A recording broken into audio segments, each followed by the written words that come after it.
What is going on, everyone? Thank you so much for tuning in today. I am Joe Tuman. I am back here on YouTube after a few months hiatus for a very important reason, and that is to break down the 2024 Year in Review Culture Rankings. Now, if you aren't familiar with the Culture Rankings, if you don't follow me on Twitter, it's a list I put out the end of each week, breaking down basically the individuals, mainly athletes, but sometimes others, who have built the most culture in the past week. What does that mean? Here's a breakdown from the Daily Collegian's website. The weekly culture rankings denote the individuals who have recently built the most culture across the globe, according to me, Joe Tuman. Inspired by Penn State men's hockey coach Guy Gadowski's team-building philosophy, the rankings aim to recognize those who display the right mix of hard work, selflessness, and success. It's not always easy to quantify what a culture builder really is, but you know it when you see it. That's the best way I can explain it, and I think you guys will get it when I go through the year in review culture rankings right here. You see the 10 individuals who I've selected as part of that list. So the year in review culture rankings, rather than be at the end of the week, it's at the end of the year. Second ever annual end of the year culture rankings. So without any further ado, let's get right into it. Number one on the end of year culture rankings, gotta be Kendrick Lamar. And like I said, it's not always going to be athletes because sometimes I just pick someone I feel like picking. I think Kendrick Lamar had a surprisingly amazing year because I thought after an album like Mr. Morale, I thought he was transitioning to a different part of his career. First few months of the year weren't too eventful, but by the spring and the summer, we were right in the middle of the Drake and Kendrick feud. Drake, I've been waiting for someone to come in and eviscerate him like Kendrick did. 3 straight amazing diss tracks, including Not Like Us, which is one of Kendrick's biggest hits ever. And the fact that he's, pretty much taken down someone who I think in the past has been more of a mainstream artist, maybe even more popular than Kendrick in Drake, but nonetheless, that turned into one of Kendrick's biggest hits. You heard it all summer, maybe even all fall.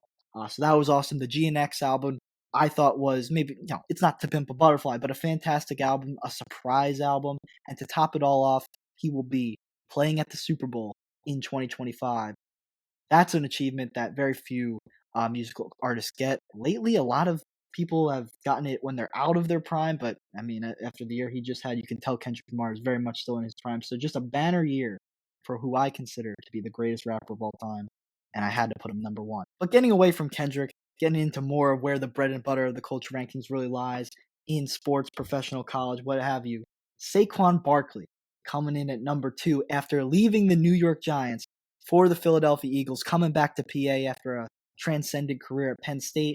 And I think the season he just had, ninth player of all time to rush for 2,000 or more yards. I'm really upset that he's not playing later on this week against his former team, the New York Giants. He had a chance to break Eric Dickerson's all-time single-season rushing yards record.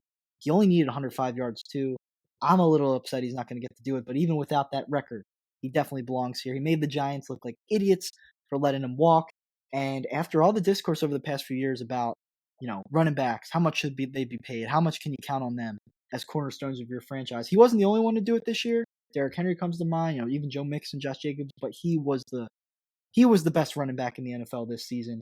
And also for the Eagles, who've had they've had a fantastic season, but early on they hit some road bumps. But Saquon Barkley won them so many games almost single-handedly on offense in that first month or two of the year that by the time everybody else was on his page, now the Eagles are looking like clear-cut Super Bowl contenders. So individually and overall for the team culture, Saquon Barkley has been transcendent for the Eagles. And if you look at the Giants, for the flip side of it, I want to talk about anti-culture. Joe Shane, Giants GM, was just number 1 on the anti-culture rankings. To put Saquon back on that team, I don't know if that happens. So definitely deserving of his spot here, Saquon Barkley. Going over to number 3, Caitlin Clark of the Indiana Fever, previously the Iowa Hawkeyes, both collegiately and in the pros. If you're not familiar, the WNBA season starts in the summer. So pretty much as soon as Caitlin Clark was done at Iowa, she got drafted number 1 overall by Indiana, and then was pretty much playing on the WNBA court not too long after that. What she has done for women's basketball, but specifically the WNBA, is incredible, but her on-the-court achievements are just as incredible. I mean, Rookie of the Year in the WNBA, first team All-WNBA as a rookie, set the single-season assist record, most assists in a single season for any WNBA player. Iowa made the championship game. They did fall to South Carolina, but she averaged 31 points a game, 9 assists on the season. An incredible shooter. And then for her impact on the game, on women's basketball as a whole, especially the WNBA. The WNBA saw a 170% increase in viewership during her rookie season this year compared to last year, and the game's been growing for the past few seasons. There's a lot of talented WNBA players, and that league deserves the growth it's having, but it's okay to have that one focal point. Caitlin Clark, dare I say it, is the Michael Jordan for the WNBA, just as the NBA took off into the stratosphere in the 80s and 90s thanks to Michael Jordan. When you see those kind of statistics, whether it's her on the court statistics or the marketing statistics for the league as a whole, it is clear how much of an impact she is leaving on the WNBA, a cultural impact, you could even say. So Caitlin Clark, very deserving of her top 3.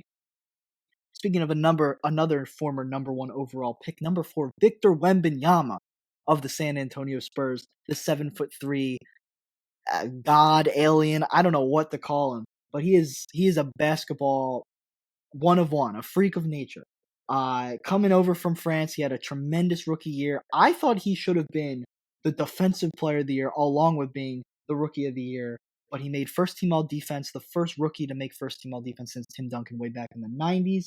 And this guy's just a freak. Not only is he an incredible shot blocker, a really efficient post player, this guy's shooting this season in his second year that's underway right now. He's averaging 25 points a game, and he's shooting 9 3-pointers a game, in addition to all his paint touches where he's shooting 60% in the paint.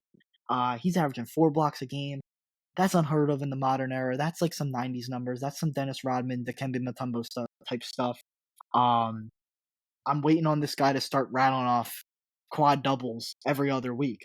The dude's been incredible. And the effect he had on the Spurs as a rookie, I mean, on the court, the Spurs defensive rating 106. They were only allowing 106 points per 100 possessions.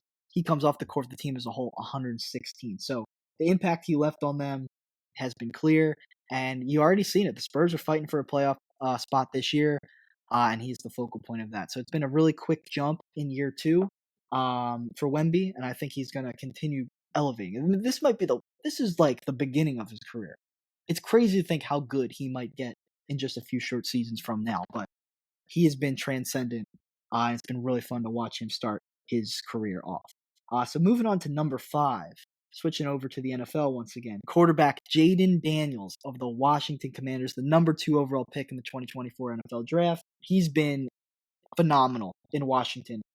A fantastic running quarterback, but he's been very efficient as a passer as a rookie as well. He's gotten Terry McLaurin, who's always frustrated fantasy owners. He frustrated me in my fantasy championship, but before that, he had Terry McLaurin turn into one of the most consistent wide receivers in the NFL. He had the Commanders' offense operating at a level that we haven't seen Washington do in a very long time. First double-digit win season for Washington since 2012, and their most wins in a season since 1991, and it's all because of Jaden Daniels. 31 passing touchdowns on the year, 864 rushing yards, 3,530 pass yards, and an easy Rookie of the Year award, I think, coming his way in a few weeks here. Washington went from, they were a cultural disaster. Ownership at the top with Dan Snyder was terrible. For a while, they had like 2 years where they didn't even have a GM for 2 years there. A lot of bad stuff was going on. Their field, Jalen Hurts almost died. Like, everything was bad in Washington, but now, from the top down, everything has kind of been overhauled. Washington is doing things the right way in the front office, coaching, but they nailed that draft pick of Jaden Daniels. And more than anything, having a franchise quarterback can reinvigorate a team. And we're seeing it right now. Washington heading to the playoffs already. They've already clinched their spot, and you gotta be impressed by what Jaden Daniels has accomplished this year. Number 6, LeBron James at age 40, the oldest member of this year's culture rankings, year in review culture rankings. So LeBron, he's 40 years old. This isn't 2012, 2013 Miami LeBron. This isn't Cleveland. This is for you, championship LeBron. But he still deserves a spot in this list. He was the U.S. flag bearer at the Olympic Games, the first basketball player to do that. He's playing with his son. He's been in the NBA so long that his son, Bronny James, say what you will about him, was able to get drafted in the NBA and play on the same team as him. That's how impressive LeBron's longevity really is. And at 40 years old, LeBron James is still, I would say, a top 10 player in the NBA. He just played 71 games last year during his age 39 season. Despite his older age, durability wasn't an issue for him. He's only missed 3 games in the current season. set a career high in 3-point percentage last year at 41%. He is operating at a level we've never seen anyone operate on in the sport of basketball at his age. And he's been doing that for a few years now, but every year that passes, it's crazy that he's still doing it. He's kind of declining this year. He's only averaging 23 points and shooting 35% from three. That's what his decline is at age 40. An all-star, an all NBA level player. So that he just continues to be incredible. Um, yeah, I will never not speak highly of LeBron James. I can't believe how transcendent of a basketball player he really is. So definitely deserving of a spot here. Coming in at number 7, I've got Paul Skeens of the Pittsburgh Pirates, the right-handed pitcher, as a rookie in the MLB this year. He was an all-star starter, a first-team All-MLB selection, obviously the Rookie of the Year with those accolades. 1.96 ERA, a sub-2 ERA, a sub-1 WHIP, 170 strikeouts across 23 games, and yeah, this might be the best stat. I know wins and losses aren't necessarily always indicative of a pitcher's performance, but for a 76 and 86 Pirates team, he had an 11-3 record. The Pirates have found their ace of the future. He's lived up to all the hype he had as the number one prospect coming out of LSU. And I think the Pirates as a whole are starting to get a little closer to finding some relevancy, but he's obviously the start of the show there, just completely reinvigorating that team when he was called up early in the season. And I think he's going to continue to just absolutely demolish opposing batters. What a year for Paul Skeens. Going over to number 8, I've got Jim Harbaugh of both the Michigan Wolverines and the Los Angeles Chargers. He started his year, I mean the first week of the year, so very early, but he starts the year with a national championship win over Washington, 34-13. Sent Kellen DeBoer to Alabama. Then he takes the Los Angeles Chargers head coaching job, and I doubted him, not because I didn't think he was a great coach. I mean, every program, every team he's coached at any level has found success, but I thought there were so many flaws with that Chargers team. You can even go on my YouTube channel and watch that video of me and Mike Herrera breaking down the Chargers. We thought there was way too many flaws for Jim Harbaugh to snap his fingers like that and in 1 year fix all the issues. But they've got a veteran defense that I thought was aging out, playing like a top 10 defense. They've got a run game working, and they've got Justin Herbert playing like the way Justin Herbert's supposed to be. It's funny that, everyone thought Kellen Moore and Brandon Staley, these younger, more hot name coaches, were going to help Justin Herbert find that next step. Here comes Jim Harbaugh. Everyone's like, that's not a match that's going to work. Well, it worked, and then some. Justin Herbert might have had the best year of his career this year, even with limited weapons. So Jim Harbaugh, man, he comes into any team. He did it with the Niners. He did it with Stanford. He did it with Michigan. Now he's doing it with the Chargers, who are going to make it back to the playoffs this year. You can't help but respect them. You might not like them. I know a lot of Penn State fans didn't, but you got to respect them. And speaking of people Penn State fans got to respect, at number 9, Ashton Jeanty of Boise State, the running back, who I think should have been the rightful Heisman Trophy winner. I think he was snubbed. 2,601 rushing yards and 29 touchdowns. 29 rushing touchdowns, 30 total touchdowns for Jeanty on the season. On 397 touches, he was getting the rock every single time for Boise State. It led them to pretty much their most successful season in program history. Entered the year unranked. They finished 9th in the country. Hosted a playoff game in the college football playoff, of course, losing to Penn State in the Fiesta Bowl. All you have to know about Ashton Jeanty is that Penn State was viewed to have stopped him in that game, and he had over 100 yards rushing. That's how great he's been. That limiting him to 100 yards was a success for Penn State. So he's going to, I'm sure, find a lot of success at the next level. Really help Boise State put itself on the map. They've had some good seasons before, but not at the national level, like not towards the top of the rankings like they were at this season. So you have to, just put a lot of respect on his name, and I'm excited to see what he does in the NFL. At number 10, going back away from sports here, we got the Rizzler. Who entertained the masses more than the Rizzler in 2024? Whether he was a human battering ram, or whether he's going on Jimmy Fallon or AEW, or just on your TikTok For You page all the time, making the Riz face, singing his songs. You know him as the Rizzler. He's the Panther dressed in black. I love the Rizzler more than almost anyone I know in this life, besides like my family and best friends. So he's my guy.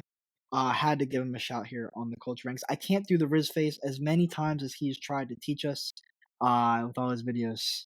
I still don't think I can do it. To wrap us up here on the end of your culture rankings, I've got the one and only Lyle Allenstein as the winner of the Collegian Culture Spotlight for 2024. He led the way with 534 written stories for the Daily Collegian in this calendar year. But there's a lot more to be said about Lyle Allenstein than just the work he's putting out for the Daily Collegian. This guy's one of the hardest working, friendliest, funniest people you'll meet, especially at the Daily Collegian. But there's only so much I can say. I got to turn it over to two of his closest confidants over here, AJ Piazza and Lexi Linderman, who are going to talk more about why Lyle Allenstein deserved the 2024 Collegian Culture Spotlight. Lyle Allenstein deserves Collegian Year in Review Culture Spotlight because he always grinds for the Collegian. He wrote the most stories on the staff. He does the 1-0 podcast. He's a very knowledgeable football reporter, and he brings an energy to the table sometimes that is just unmatched, and that's coming from me. That should mean a lot. But yeah, he's even willing to contribute whenever he's needed with sports that he doesn't even cover, and he really does always do anything that people ask of him, and he really does it all with a positive attitude, and it's an honor to be his roommate. Lyle Allenstein, where do I even begin here? I'll just start with the fact that Lyle's probably one of the hardest workers I've ever been around and I've ever seen. He produces so much content every week, and not only is he producing so much content, it's also amazing. He's so gifted, so talented, and he's always working to get better too, which is just so inspiring.